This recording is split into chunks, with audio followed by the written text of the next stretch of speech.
Hello everyone. Welcome back to another episode of our entitled people. In today's episode, she couldn't eat it in the end. Hand cream Karen. Karen tries to make her hair my problem. Before we get started, make sure to subscribe so you will never miss a video. So let's get started. She couldn't eat it in the end. Years ago, my parents and I went to Asia to visit family and stayed at a Sheraton beach resort that included a breakfast buffet. They had a really nice omelet station where you choose your ingredients, and a guy would make your omelet while you wait. The cook signaled me to raise my plate, so he could just slide it off the pan onto my plate. The cook began tipping the pan when suddenly a plate out of nowhere suddenly snuck on top of my plate and the omelet fell on it. A Chinese woman came out nowhere had just stolen my omelet. The cook and I were just shocked. I just said, "What the hell?" Looked at her and was gonna say something and decided if she was willing to go that far and was able to pull off that ninja-level sneakiness, she deserved the omelet. I just looked at the chef and laughed. The cook smiled and made me another omelet. As I was walking back to my table, I saw the woman complaining in Mandarin about something. A guy who was in line behind me at the omelet station walked by and said, "She's complaining about how she can't eat this cause there's so much cheese on it, and she's not used how fatty it was / being lactose intolerant." LOL. My relatives had warned me about new money Chinese tourists and how they look down on other Asians. Maybe she thought I was a local? Little did I know that I would run into many more on my trip. I'm sure she was shitting through the eye of a needle later that day if she was lactose intolerant. Instant karma. That is a horrific and accurate description of it, LOL. Things like this remind me of how glad I am to have a colostomy. Now, like my dogs, my poo is collected into nice little baggies to dispose of. And I don't feel the pain of swollen anus plus hemorrhoids thanks to IBD. The colostomy was a result of upper chest paralysis and megacolon, but there's a lot of benefits. The best way to insult new money is to remind them that their behavior is poor. I.e., if you are so hungry that you must steal food that doesn't agree with you, I will gladly donate something that will keep you nourished. That's what happens when you skip and get someone else's omelet. Now her choices are to get rid of it or suffer stinky farts because she thought she was entitled to it. If it ain't cheesy, it won't go down easy. Hand cream Karen. A popular cosmetics store is closing in my country. I went in yesterday after hearing of the closure to stock up on some hypoallergenic items, not knowing that they were already running their clear-out sale, making everything 75% off. To say the store was picked over was an understatement. It was damn near empty. I was lucky that they still had inventory on exactly what I wanted. When I got to the front of a very long queue, a wild Karen appears. Cutting in front of the line that is no less than 10 deep, she demands that they look in the back for a rose-scented hand cream she was unable to find on the sales floor. The woman at the counter assured her that all the inventory they had was out on the floor and that if she was unable to find the item, they were sold out. A normal person would accept that a store, with mostly empty shelves, probably does not have the inventory to fill those shelves. Not a Karen. She understood, "We don't have it," to be the start of the conversation. The associated called out next, and as I approached the counter, Karen held out her arm to block me and said, "I'm not done yet." Karen is insistent that they find her item and will not take no for an answer. She continues to badger the employee, pulling out winning lines like, "It's the only item I can use. You had it yesterday. I have been a customer for years. This is the third store I have been to." The employee with each statement reiterates, "What you see is what we have." Still not satisfied, Karen of course asks for a manager, refusing to move until the manager appears. At this point, I say to her, "Could you please step aside while you wait so the line can progress?" This was met with her rudely telling me to mind my own business. I have done my time in retail and live for the moment when somebody pulls out an F-bomb, and I am sure the associate, having enough, was also happy to ask at this point that she leave the store immediately for being rude to other customers. Unfortunately, a Karen only has one mode, and that is escalate. I have now committed the cardinal sin of making a reasonable request of a Karen and have inadvertently made myself a target too. She then turns back to me and yells, "See what you have done. I am just trying to get some help here. Now they are throwing me out because you couldn't keep your mouth shut." If this was somebody in trouble, you would probably mind your own business. But no, you have to be a B*TCH because I am just trying to get some service.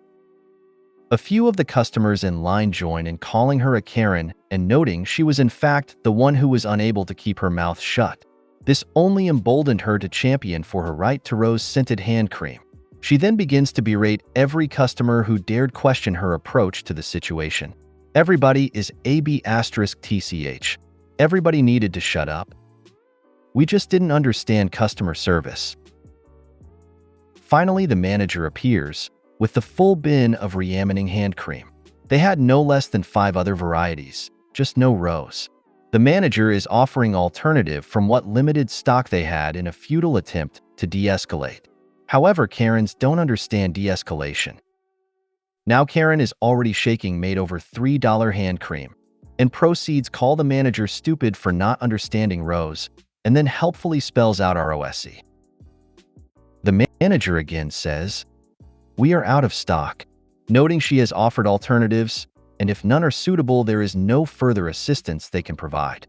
She tucks the bin under the counter and then says to Karen, "If there is nothing else we can help you with today, you need to leave before we are forced to make you leave." Finally accepting defeat, Karen leaves, not before knocking several products off a display table on her way out. I use their hand cream. It's pretty good. I prefer the vanilla scent as the rose smells almost as shitty as Karen's attitude. Great story, but if Karen had said to me, "Mind your own business," I would have said, "No, I won't. Not when you are harassing the staff." "What are you going to do, Karen? Call corporate and get me fired from the line." Karens hate when customers stand up for the staff, so I, of course, stand up for staff any chance I get. Once you cause a scene in public, you have made your issue the public's business. I wish these idiots would realize that. The rose smells almost as shitty as Karen's attitude. Some people wear shitty hand cream as a warning to others. Karen tries to make her hair my problem. I work as security at small tourist attraction. On a busy weekend day, we can see about 500 guests on a day. Access to the property and building are strictly controlled to manage the flow of guests. If you're not a paying customer, you can't sit around on our property. It was pouring rain, and we have covered awnings for our guests waiting outside. If you don't have a reservation and haven't checked in with security, you can't be standing under the awning. A middle-aged woman came rushing past our gate, blew past me as I attempted to speak to her, and went to stand under the awning.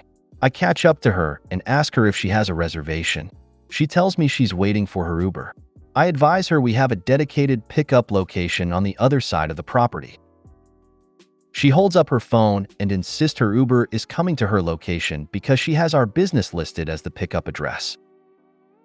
Thinking she's a guest who exited, Uber pickup is next to the exit. I advise her again she'll have to go to the back, and she can't get there while under the awning as the flow of guests is going the other direction. She then snaps at me, "I just had my hair done." So I inquire again if she's a guest, because I have no idea how she could have just gotten her hair done. She tells me she just left the salon, which I have no idea how her Uber app had our business as the pickup location, as there are no hair salons near my work that I know of. I even double-checked on Google Maps before making this post to make sure of that. So if she came from a salon, it's not a legit one with any obvious storefront. I looked at her phone again and pointed at the map. See, the pickup location is on the other side. Her dot and the dot for the pickup spot are clearly in 2 different locations. Anyways, I advise her again the only way to get there, because she's not a paying customer entering our actual business, is to go back out onto the street and around the back. She begins to rage again about her hair. At this point, my boss, whom I love, takes notice. As he walks over, she notices me looking at him, so she turns to focus her rage on him. The front of our property is fairly small, so I know he heard our entire interaction up to this point. I just had my hair done, and he won't let me wait for my Uber. My boss quickly verifies with her she's not a guest and simply says, "Ma'am, you're trespassing on private property, and if you refuse to leave, I am more than happy to call the police. They can provide you a ride and get you out of the rain." My boss is awesome. With her face red as a cherry, she stormed off, never to be seen again. Her hair was nothing special either. Edit. I do mention in my post, she said she just left the salon. To make it more clear, she supposedly called an Uber to pick her up from the salon, and the Uber app selected our business on her GPS somehow. That's what confused me when this happened since, as I mentioned in my original post, there are no salons I know of anywhere near my work. It would have to be a couple of blocks away at a minimum, which is why her Uber app setting my work as the pickup spot made absolutely no sense. I can only assume she moved the pin while setting the pickup location. Edit 2. Because people seem to not be able to read. It was not physically possible to allow her to wait in that spot for her Uber. Rain or not, we do not allow Ubers to pick people up from that location because it is too small and dangerous. There is no room for them to turn around. And when we've had Ubers ignore us and try to pick people up there in the past, it has resulted in them hitting our fence and even one of our guests on a previous occasion. Every single person who approached from that entrance that day, and any day it's busy, even the paying customers were required to walk around the outside. This Karen thought and acted like she was special and different from everyone else because of her precious hair. Stormed off in the rain. Caught that one, huh? Manager of the Year, there? Well played and ever so richly deserved. While we are technically security, 95% of our job is directly interacting with and assisting guests. Our security side is something guests don't see that often, usually just with guests who show up drunk or high, but we break it out when we have to. Could have been pretty funny to leave her waiting there and make her miss the Uber. If you made it to the end of the video, thanks for watching. Don't forget to like, subscribe, and share, and we will see you in the next video.